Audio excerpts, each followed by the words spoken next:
I have come out to Valetta in Malta. I'm going to be here for about a week, and so far it's fantastic.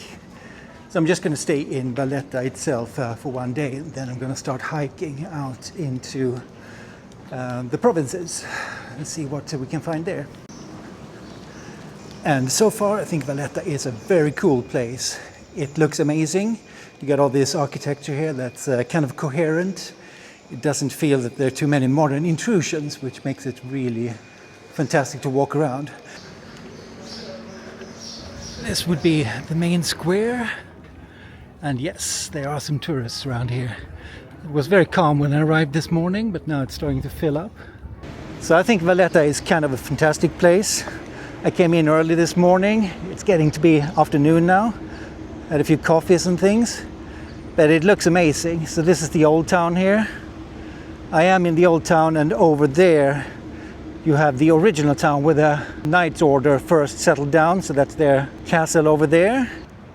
I'm filming this on my brand new Osmo Pocket 3, and I'm super excited to see how it's going to be. I finally succumbed to buying it. I thought I could just use my DJI Action 4 for the longest time, but I really felt like I wanted a bit of a quality boost. So that's a Chisk, and it's a local Maltese beer. See how that tastes.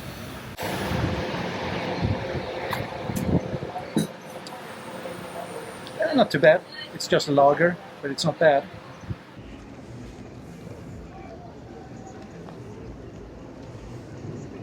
Well, this looks like fun. I wish I brought my fishing rod. I was debating it actually, if I should bring it or not, because I had one that I just got at home, and I used to do this quite a lot, just get into a city like this and do some fishing.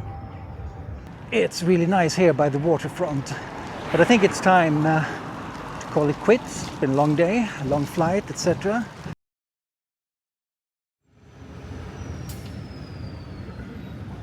So I'm now about to leave Valetta and head out down to the coast. But first I'm going to visit the Tarshin temple. I have made it out to the Tarshin temples. Let's see what it looks like. It's quite nice walking around in these ancient ruins here.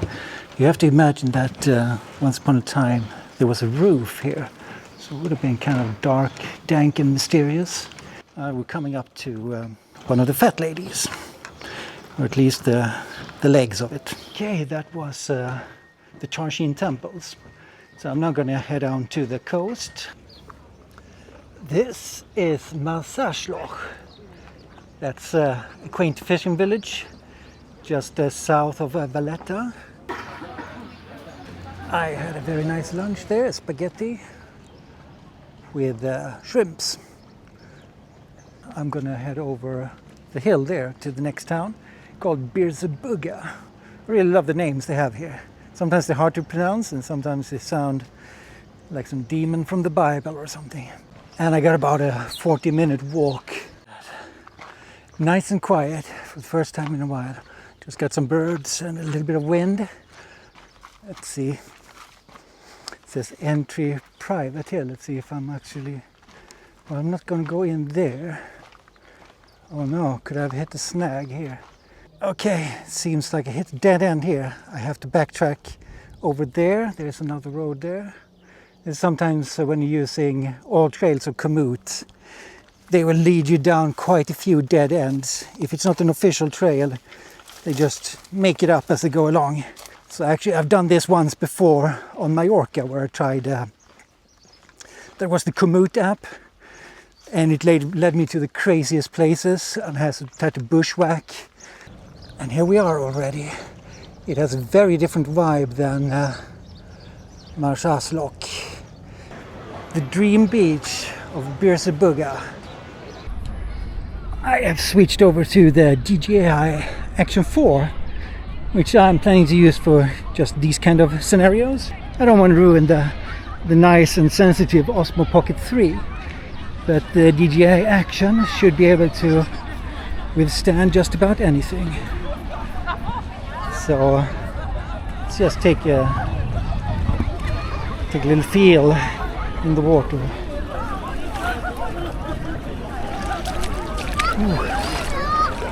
Very nice and cool actually. So I did promise myself I should take it a lot more easy this time, because it's kind of a holiday this. Now I'm thinking a little bit how to do it. I got a 2-hour walk from here to Kirendi, where I'm supposed to stay. This is the town of Kirendi. So I just came with a Bolt taxi there. So happy to be outside of Valetta, even though it's a nice place. It's not really where I like to stay for long. I like these kind of places a bit more. It should be somewhere around here. I'm very close to my hotel now. This is it, vertical climbing Malta. That's my place here.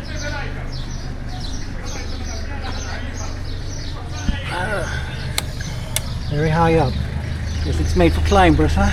And I think I got an excellent hotel here.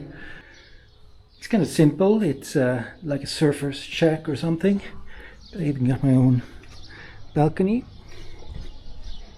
So everything is kind of tightly packed here. You don't have that much space in between the towns. Good morning everyone. I'm still in Kirendi, but I'm about to leave it. I am going down to the coast and do some hiking. Before that, I managed to find some breakfast. It's a pistachio ice cream, so I'm not unhappy with that at all. So today I'm going to go down to the Blue Grotto, going to do a coast walk, visit some temples, and it's going to be a full day of hiking, which is something I'm really looking forward to. Let's see over there. I got the temples. That's the Hagar Kim, it's the top one, and a little bit further down you got the Mdina temple. But first I'm going to be swinging around here and I'm going down to the Blue Grotto, which is down there. And there we go, the Blue Grotto. And it is one of those arches hollowed out, but it's pretty impressive. This is the Hagar Kim temple site. And as with the Tarshan, it's also got this roof for the elements.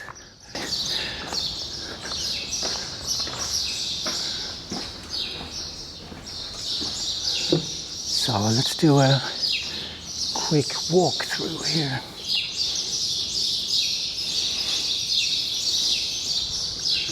Now this place would have been roofed over as well as the Tarshan temple.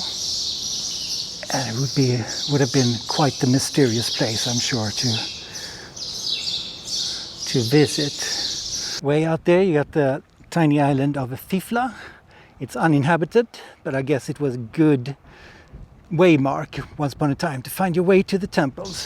This looks to be a very interesting site. So you got these way stations where you get the information. You download a little app and you can get all the information.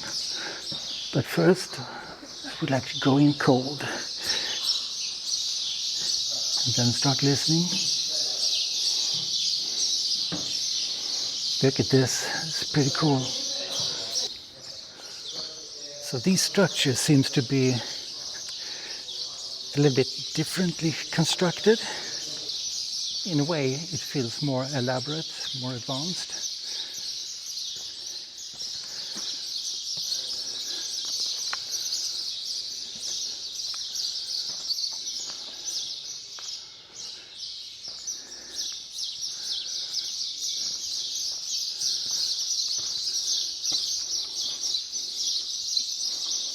A tiny film crew down there.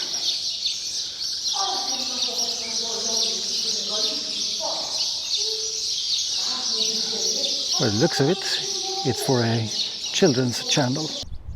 I'm going on a bit of a hike. So I finished now with the Hagar Kim and the Manidra. And I recommend going there as early as you can. It opens around 9. It fills up quite fast, and even though it doesn't get crowded, it takes away a little bit of the mystery, I think. But I was talking to the guy who had my hotel, vertical climbing, and he gave me a tip of where I could hike. Down from the temples there is this old fort from the 14th century, that they built to protect from the Turks and Corsairs. So behind that there should be a little path that goes down to the coast, and I got a couple of kilometers there where I can hike close to the water. So I'm going to try to find that path. So yes, I have to go down all the way down there. That looks pretty awesome. This is actually kind of cool. It's almost like it's its own island, this, breaking apart. Maybe it will float out to sea as well. Let's take a look. Look at that water. It's really nice. It's a very cool breeze down here. I'm now out on the furthest peak, as far as I can go. Well, I guess if you're brave, you could go out to that peak right out there, but I'm gonna take it easy. So way up there we got the fort, and over there you can see the tent of Manidra, and that's where I'm going, to those houses there. I'm gonna go down this little canyon here. That looks kind of nice. There is no shadow anywhere to be seen, except maybe a tiny bit in the edge there. This looks like a decent launch point.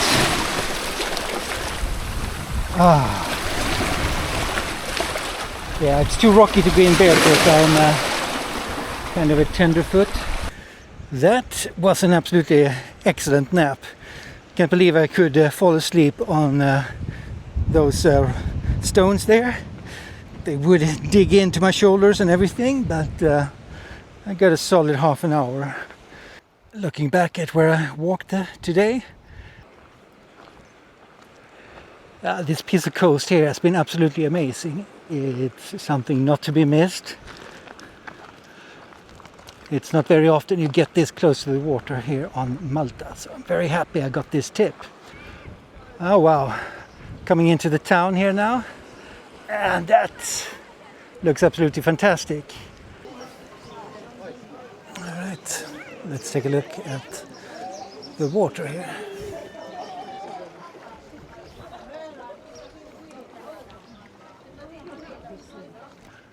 So there are two swimming spots, and this is the one I saw when I was walking in on top of the cliffs.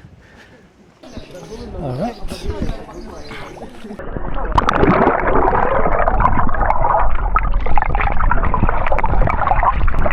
Yeah, it's a bit tricky this with a private property, so I hope it's only for cars. They don't mind the occasional walker, and that they're not American and not Texas. Shoot me on the spot, huh? So I'm going through this little passage here of rubble. So far it seems fine. It's not anybody out and about.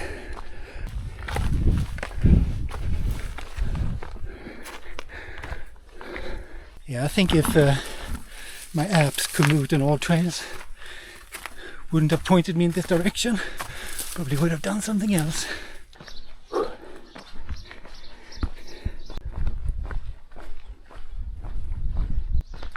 That there would be the Dingley Cliffs.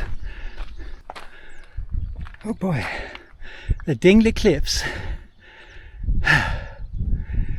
This is by far the hottest hike I've done since the Lycian Way in Turkey a couple of years ago. So I did that, I think, was it mid-May or end of May or something like that? And that nearly killed me at the end there. I was really out of water and I thought I'd had it, got stuck on a cliff, and yeah, that was pretty scary. So this is maybe not as scary because there's lots of houses around, but it is hot. I'm coming into the town of Rabat, where I'm going to be staying for tonight, and I'm completely finished. Got no more power left in me whatsoever, so I'm happy this is over for today. This is the old city of Mdina. This was the first capital of Malta, modern day Malta, Crusader Malta kind of capital. So it seems I'm a little bit late. The tourist hordes have already arrived. Yesterday was a really tough day, I have to say. I walked over 30 kilometers in the sun, and it's a bit more than I should have. I actually did plan this trip to be like a taking it slow kind of trip. So 30 k's is it was too much, and I actually really crashed when I got back to the hotel. So now I'm just going to take a look here in Mdina, and then I'm going to head off up to the ferries and go over to Gozo. In the distance there we have Valetta. So it is a tiny island, and it's not more than a day's walk to Valetta from here.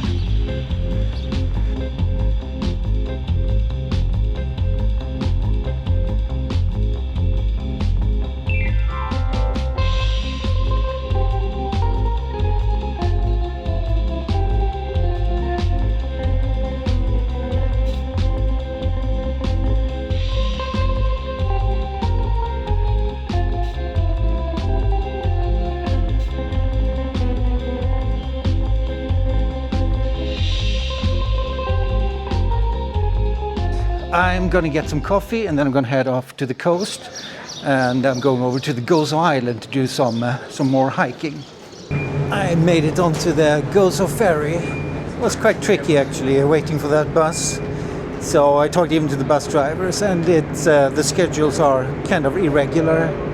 Buses can be omitted and come very late. But eventually I'm here now, and I'm happy about that. So this pretty much concludes my Malta Island trip, and I'm now getting prepared for hiking around Gozo. So you can see over there, it's a short ferry ride, and then I'll be in Gozo. It looks quite exposed, so I can imagine heat's going to be a bit of an issue. But I'm looking forward to this. It's going to be great.